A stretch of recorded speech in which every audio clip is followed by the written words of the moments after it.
He did okay. He hadn't had a whole lot of work there. You know, we had to throw him in there to try to save a red shirt on a guy, and I thought he just did okay. How did the offensive line grade out before you guys have talked about that? Not assignment-wise, they did the best. What happens? Yeah, they were really bad. It was really, really bad. You know, and it was very disappointing, honestly, because, you know, we all felt like we had a great opportunity this week. We didn't feel like Temple was as good as they were last year. We feel like we're better. And for whatever reason, you know, just about every position group on offense didn't show up, you know, and that's on me and our coaches, and, you know, we gotta be ready to play. And for whatever reason, we weren't. And we had a good plan, I felt like. Couldn't protect Ben. You know, Ben got absolutely destroyed on a couple. Showed a lot of grit, a lot of determination to keep getting back up, which I thought, you know, was very respectable for him to do. I mean, he was getting killed. And some not even just bad shots. I mean, it's shots that you don't want to take as a quarterback. He's taking them over and over and over in the front, and kept getting back up and kept playing hard to the very end. And it's very respectable by him. But you know, we've said it all along. We've got to do a good job protecting him. He's a redshirt freshman quarterback. He's trying to be comfortable in the pocket. He's trying to sit in there and stand in there and make throws. But when you continue just to take the beating that he took, it's really hard on anybody. And a senior quarterback, or, you know, much less a redshirt freshman quarterback. But, you know, the challenge this week is for those offensive linemen. We challenged them pretty hard yesterday. I mean, it was I was hoping to get back to Dallas. I told him yesterday I was hoping to get back to Dallas and turn the film on him and say, you know what, it really wasn't as bad as it looked like. But it was worse than it looked like live. And, again, for whatever reason, you know, we felt really good about it as coaching staff. Challenged our guys to do 15 minutes more a day. To come to find out, we got guys that didn't even turn it on. Not even, you know, put it in 30 seconds. We asked for 15 minutes a day and more, and we didn't get it. And I think it showed in our play.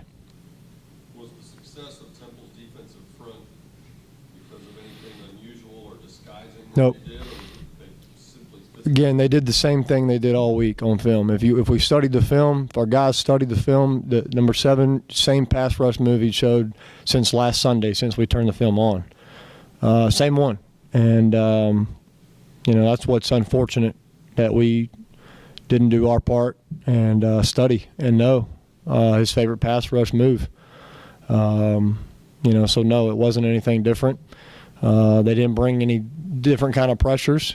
I mean, shoot, they hit Ben on the third play of the game with a 3-man rush. You know, then we have a protection where we're kind of going to chip the ends on a 3-man rush. We're going to use 7 guys to block 3, and they still get to us. So, you know, it's just very, very disappointing that we weren't ready to play, and we didn't know what their top rush moves were. How do you get the guys to rebound after a performance like that and not let it, you know, drag on to the next week and you got an open week? Yeah, well, we can't sit here and feel sorry for ourselves. We're not going to go up to Tulsa and they're not going to give us a win. We got to go earn it, and we've talked about that for a while. Talked about, you know, behind closed doors, you know, we want to try to be a top 5 offense, and we're not even close.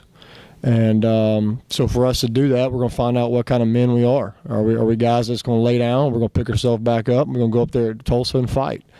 Simple as that. We got to go up there and fight. They're not going to give it to us.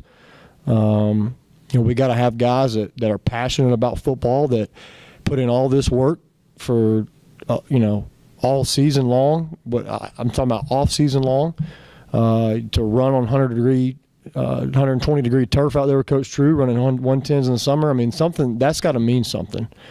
And it's got to mean something to put all that work in and to get 12 days out of the year to go perform and not lay an egg like we did last week. And so we got to get ourselves back up. It's really old news now. Our guys got to learn from it. We got to pick ourselves up, find out what kind of men we are, and we got to have a good practice today. We can't waste a day. And I think that's another thing that we haven't been practicing well. I mean, you don't practice well, you don't play well. It just doesn't show up on game day. You can't show up on game day at this level. You might could in high school. You can't at this level, no matter who you're playing. Temple, Tulsa, whoever. You can't do that. You got to have good practices, especially the way we're trying to take care of our kids and give them a chance in the game. We're trying to take care of their legs, trying to keep them fresh because we feel like that's our best chance is to be the freshest team on the field. And so when we get out there to practice, we got to practice, and we got to perform in practice so that we can perform in a game. Coach Morris said there was some discussion during the game about possibly burning the red shirt on either Kadarius Smith or Jacob Nora or both, and he felt there wasn't time yet. Were you or Coach Fry lobbying to get them in then? Yeah, we were talking about all the different scenarios. Like we told Kadarius, and we felt like he could come in here as a freshman and play. We just haven't seen that to this point. He's done better. Fall camp, he was really lazy, didn't really work hard, and so we felt like that was going to lead to his being redshirt. But with the injuries that we have right now, it doesn't look like Nick will be back this week. So the challenge for him is be ready and get out there and practice and perform in practice, and so that we'll feel comfortable putting you in the game. And I think that was the biggest reason we went with Tony, is just because Kadarius hasn't been practicing well, and we were scared to death to put him in. And so we got to have a good week out of him this week. Challenge the seniors, because we don't want to do that, man. We don't want to burn a red shirt the middle of the season. Especially when you got a senior that should be able to do better than that. But if we're not going to get something out of a senior, then we're going to have to do something. We're going to have to, and that's unfortunate for those guys because, I think you see it with Ben early on. You see it with Bryce. Guys that aren't ready to play, they don't need to play, and we got to have guys that can play, that we know is capable of playing play, and it's just that simple. When you've got running back, playing quarterback, you've got other guys switching, this guy over here, how tough does that make it during practices? Well, it makes it hard in practice and in meetings. I got with Kamen trying to meet with me, we have a good plan of how we do it, but with him meeting with me in the quarterback meeting and then trying to go get running back meeting as well, it's tough because you got two different style of quarterback. And with Ben, I'm coaching up Ben and I'm coaching up Kamen's play, so it's taken away from Kamen when I talk to Ben, it's taken away from Ben when I talk to Kamen. And so it is tough. It's unfortunate that we lost Daryl. I think Daryl could be helping us right now. But it is what it is. You can't look back. You can't look back on the past.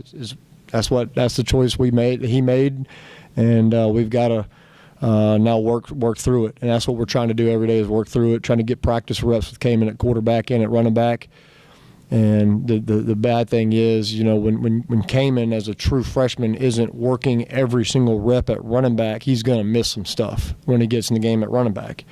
And we call a play that we'd worked all week, and I know Kamen knows what to do, blocks the wrong guy. If he blocks the right guy, we probably score on the play. Literally, we're probably on the plus 35-yard line on a 3rd and 12 call, and if he blocks the right guy, we probably sprint for a touchdown. So that's the biggest thing, is just putting a lot on a kid that's a very intelligent kid, that's a very driven kid, but he's got a lot on his plate. And so to blame Kamen for that would be really, I think, cowardly on our part, because he's trying all he can do. He's giving us everything he got.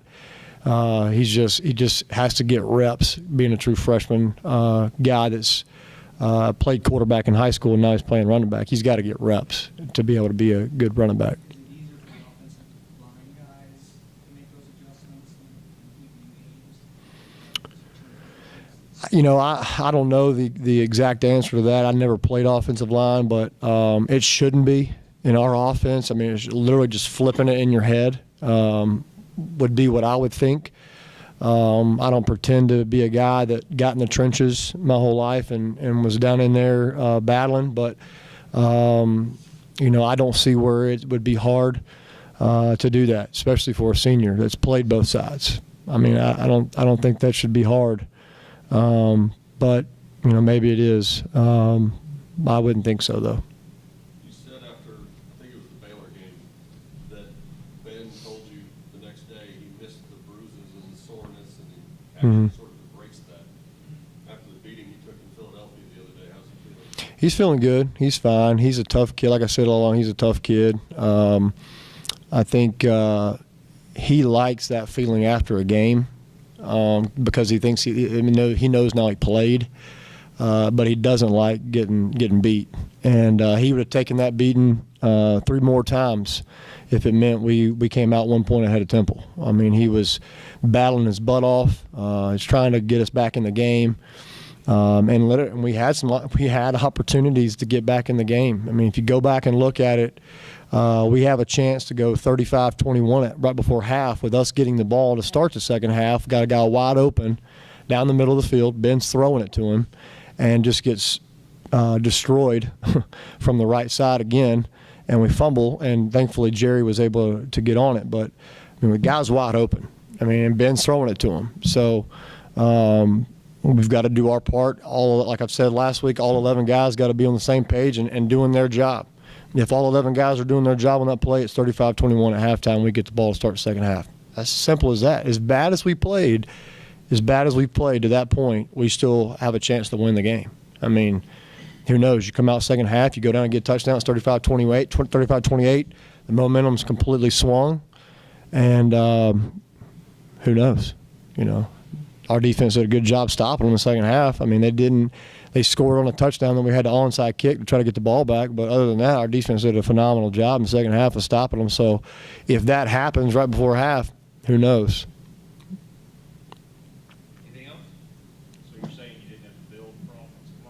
I didn't have the build, no. I had the toughness, the heart, but I didn't have the build.